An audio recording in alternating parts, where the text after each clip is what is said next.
করে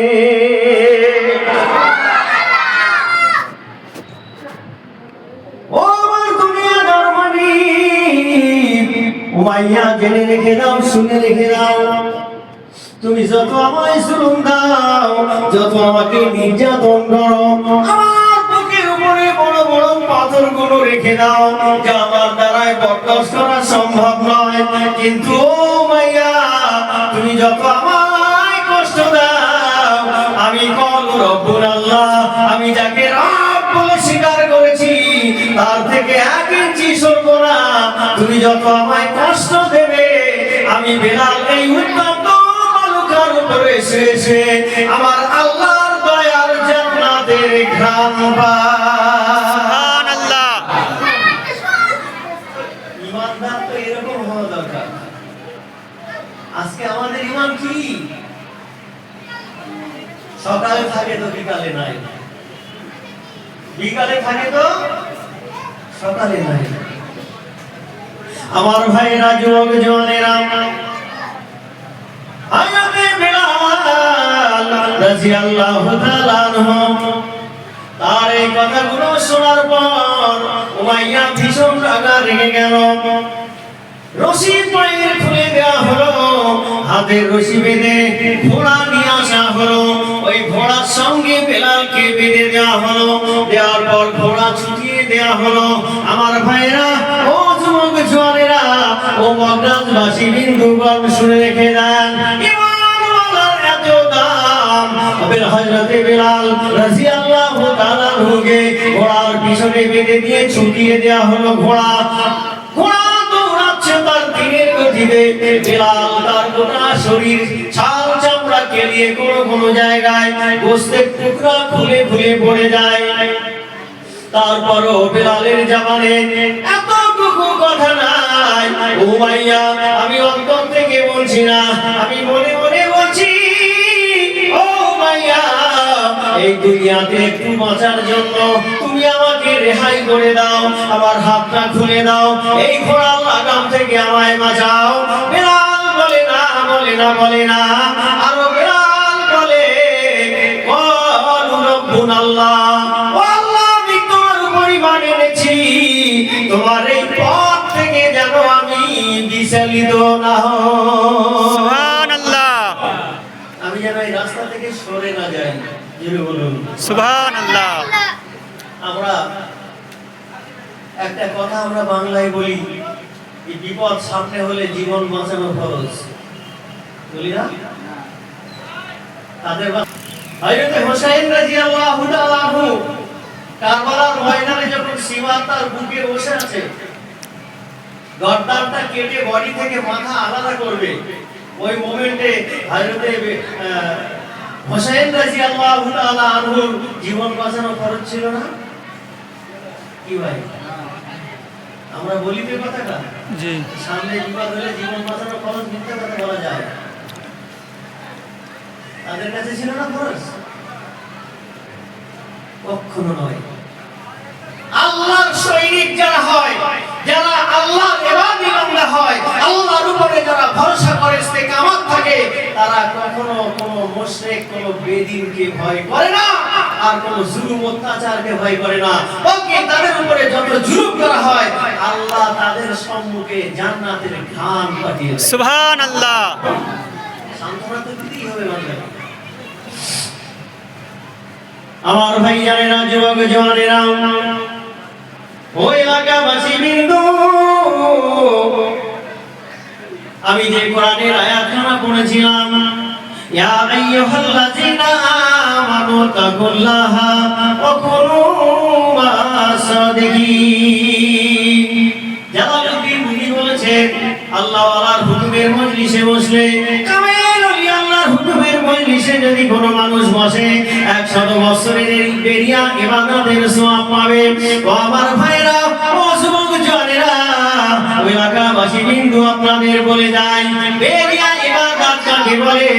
আমার ভাইরা, আজ পৃথিবীর জমিনে যত দরবার খোলা আছে, আমি কোনো দরবারের নাম বলতে চাই না, যত দরবার খোলা আছে, যত পীর মশায়েখ পৃথিবীর জমিনে ছড়িয়ে আছে, আপনি প্রত্যেকটা দরবারে যাবেন, তাদের পরিভাষা হবে আপনি যদি কোনো দোয়া চাইতে যান তো হুজুর বলবেন যাও আমি বলছি এটা করো সেটা করো। আমি ভাষা ব্যবহার করে আমি বলে যাও আমি বলছি এই কাজটা করো, আমি বলছি এই কাজটা করো, আর একজন বলে আমি বলছি এই কাজটা করো। কিন্তু আমার ভাইরা আল্লাহওয়ালা যারা হয়, আমি যারা হয়, তারা কখনো বলে না যাও আমি বলছি এটা, তারা বলে না। বলকি তাদের কাছে কোনো সাজেশন যদি কোনো দরবারের মানুষ যায়, কোনো সিলসিলার মানুষ যায়, বা তার সিলসিলার মানুষ যায়, বা অন্য কোনো সিলসিলার মানুষ যায়, তখন তিনি বলে দেয় বাবা এই কাজটা করো, আল্লাহ এবং তার রাসূল আল্লাহর ওলির হুকুম মতো। সুবহানাল্লাহ, বলেন সুবহানাল্লাহ। আমি ভাষা ব্যবহার করে না, কেন জানেন? এই আমি ভাষার ভিত্তিক যত আমিত্ব,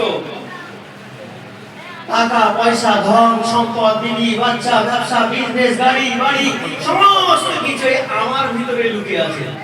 যদি একটু বলি তাহলে বুঝতে পারবেন, আমরাই বলবো দেখবেন সকালে কি কেউ যদি জিজ্ঞাসা করে বাড়ি কার, আমার জায়গা কার, আমার দোকান কার, আমার এই ছেলেটা কার, আমার মেয়েটা কার, আমার এটা কি আমার বাবা, এটা কি আমার মা, এটা আমার বোন, এটা আমার ভাই, এটা আমার চাচা, এটা আমার দাদা, বলি না তাহলে সব আমি করি তো। এই কথা বুঝতে পারছেন? এই আমির ভিতরে আছে আমিত্ব। এই আমিত্ব যারা ত্যাগ করে ফেলে তাদের জীবনটা কি রকম হয়? আল্লাহর কোরআন জ্বালিয়ে দিচ্ছেন, কুল্লিন্নাস সালাতি ওয়া নুসুকি ওয়া মাহিয়া ওয়া মামাতি লিল্লাহি রাব্বিল আলামিন। কুল্লিন্নাস সালাত, তার নামাজ, তার জিকির, তার ইবাদত, তার বন্দেগী একমাত্র হবে সেই রবের জন্য। কোন লোক দেখানো হবে না। নামাজটা বান্দা কায়েম করে। আমার ভাইরা নামাজের তেমন একটি ইবাদত। আল্লাহ নবী সাল্লাল্লাহু আলাইহি ওয়াসাল্লাম বলেন, কোন মুসলমান পুরুষ নারী যখন নামাজে দাঁড়িয়ে যায়, আমার আল্লাহ তাআলার ওয়াদা সালাতু মিনহাজুল মুমিনিন, ওই বান্দার সামনে আল্লাহ দাঁড়িয়ে তার মিরাজ হয়। সুবহানাল্লাহ। রাসূল মেরাজে নিয়ে গেলেন আল্লাহ,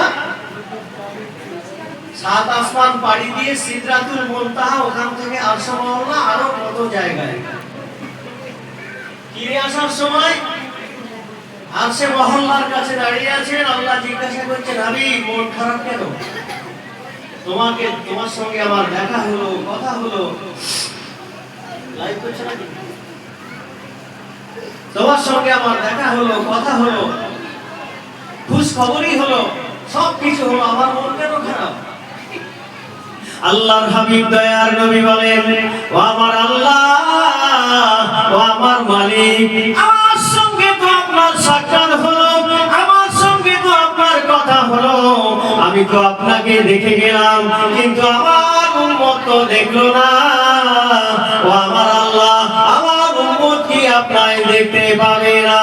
ওই মোমেন্টে আমার মালিক আল্লাহ পাক রব্বুল আলামিন জানিয়েছিলেন, ও আমার হাবিব রে, তোমাকে জমিন থেকে সাত আসমান পাড়ি দিয়ে আমি সিদরাতুল মুনতাহায় বড়কে করে আনলাম, ওখান থেকে রফরফে করে আমার আরশ মহল্লায় আনলাম, ওখান থেকে আরো কাবা কাউসাইরে নিয়ে গেলাম, জান্নাত দেখালাম হাবিব, জাহান্নাম তোমাকে দেখালাম, কিন্তু তোমার উম্মত যদি পাঁচ ওয়াক্ত সঠিকভাবে নামাজ ওয়াক্ত অনুযায়ী আদায় করে হাবিব, তাকে এত কষ্ট করে আসতে হবে না।